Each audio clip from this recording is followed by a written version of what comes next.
Hi guys! Today I'm going to teach you how to make some pretty simple bread. It only takes 90 minutes to make, so it's going to be a lot easier than the breads that require proofing, lots of proofing. Okay, so what you're going to need to start with is, you're going to have 4 tablespoons of butter that's melted, like that. So if you look at a stick of butter, you'll notice that there are markings on it. So this right here tells us, if you can see it, there's 1 tablespoon, 1, 1, 1. So this right here is 4. So half of a stick of butter is 4 tablespoons. All right.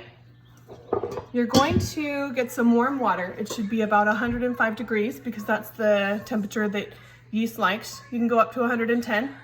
And you're going to do 2 cups of water. So fill this up, 2 cups. Let's see if I can tilt this down so you can see what I'm doing here. So 2 cups of water, 4 tablespoons of sugar, 2 packets of yeast. I usually do yeast by the tablespoon, but I couldn't find any in the store. All I could find was this. So I got 2 packets of this. All right, and then you're gonna put it in here. Now, you wanna feed your yeast the sugar, and then it will start to react. You see the foam all around? That means your yeast is happy. So it's ready to go. Now you're gonna have about 8 cups of flour. I ran out of the regular flour and they don't have any at the store, so fortunately I had some whole wheat pastry flour. Pastry flour is gonna be a lot more tender than regular flour, so I'm not sure how the bread's going to turn out, but we're going to give it a try anyway. So you're gonna have 1 tablespoon of salt, and you're going to mix it in the flour, and you want to disperse it evenly with a whisk or a fork because salt will kill the yeast. So you don't want to put like a huge clump of salt onto your yeast or it will kill a big clump of your yeast. So if we spread it out in the flour, it's better. All right, so in this flour, we're going to go ahead and add our butter. So our melted butter. Be careful if you cook that butter in the microwave because sometimes the butter can bubble up and make a big mess. All right, so we've got our yeast, our water, our sugar. I'm going to mix that in as well. And you can use a wooden spoon or your hands to mix this. You could even do it in the KitchenAid with a dough hook attachment, but I'm just going to do it by hand. All right. Now remember, the more you mix it, the more gluten is going to develop. Gluten is when you get wheat products wet and it forms like a gum. And so when the gases from the yeast start bubbling up, the gum sticks together and traps the gases, and then your bread rises. So that's how you get risen bread. Now just looking at this, it's still very sticky. I'm going to need some more flour. So it may be different for you based on the humidity that's in the air or the dryness of your flour. I would just add like a cup. I'm sorry, not a cup, half cup. This is about half cup of flour right here. So I'm gonna put that in, see if I can make this more manageable. So basically you want your dough to have the consistency almost as like Play-Doh. Okay, you want to be able to touch it and not have it stick to you like this. This is too sticky.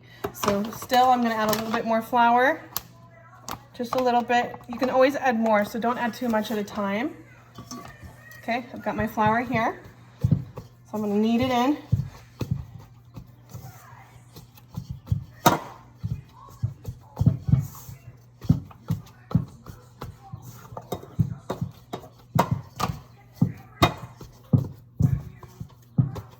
All right, so we're getting a better consistency here. It's still stuck to my hands. If you rub your hands, then it should just come right off. Well, somewhat.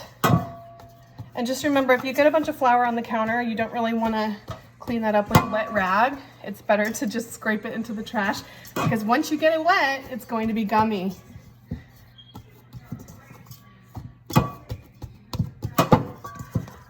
All right, so you want to really work that flour in, because what the flour does is it takes some time to soak up that water, but when it does, it will gelatinize, soak up the water, it will expand.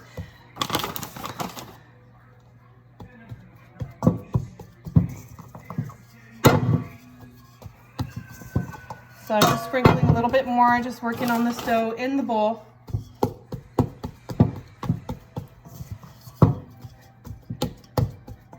So even if your recipe says to add a certain amount of flour, you may need to add more or less depending on the consistency. So it's more important to watch the consistency. So this is almost ready, but it's still very sticky, as you can see.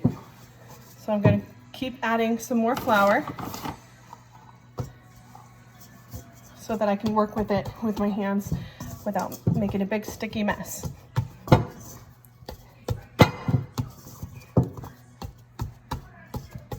Now the important thing with dough that has gluten is you don't want to tear it if you're portioning it out. It's better to cut it, because if you tear the gluten, you're destroying the gluten, and then it can't properly trap the gas and it won't properly rise. All right, so it's looking good. I'm gonna go ahead and wash my hands real quick.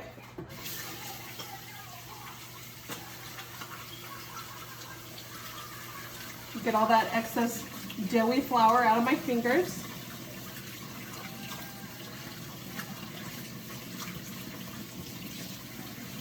Now remember, when you're washing your hands, then definitely make sure you wash your hands before you start baking this bread.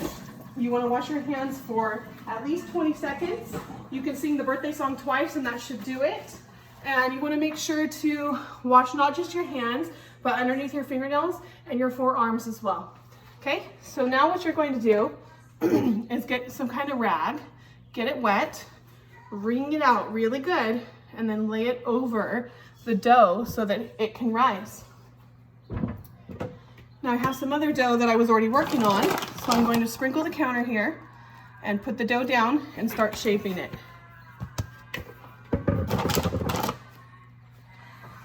I hear a weird cartoon in the background. So go ahead and put your dough down. We're gonna knead it. All right, so I have this dough here. It's touchable, it's the right consistency, and I'm going to cut it in half.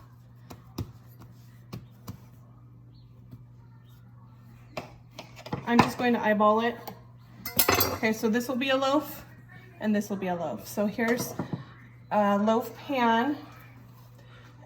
What I did was I just put a little bit of oil in here. I took this paper towel, I rubbed the oil around, so now it's greased. I'm gonna take this first loaf, and the way that you wanna shape it is you wanna use your thumbs to spread the top and use your fingers on the bottom to pinch it in place, okay?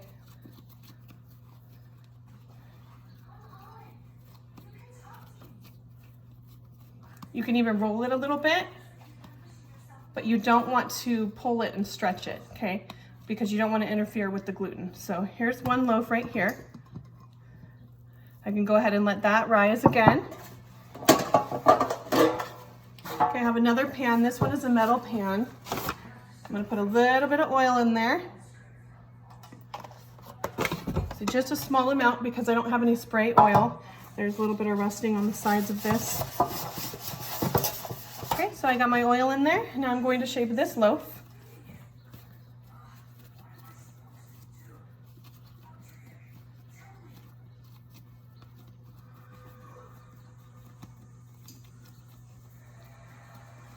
And if it's really sticky, you can still add a little bit more flour.